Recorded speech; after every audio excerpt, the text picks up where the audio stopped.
morte. A morte é o denominador comum entre os seres humanos. É a única certeza humana. Todos nós temos a plena certeza que vamos partir um dia e deixar a fila das vaidades para trás. A morte é o alvo que ninguém escapa.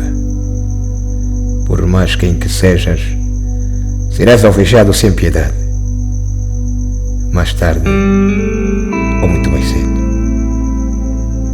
Ela é cruel, nos pega de surpresa, e não a todos ao mesmo tempo, ao ponto de não sentir a dor da perda irreparável de um ente querido.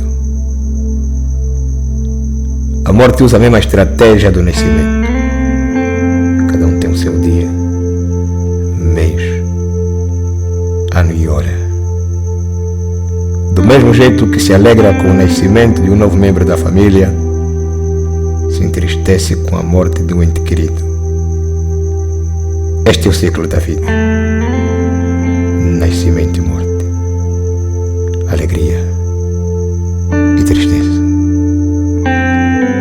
Mais do que isto, é uma ilusão depositada em saco roto.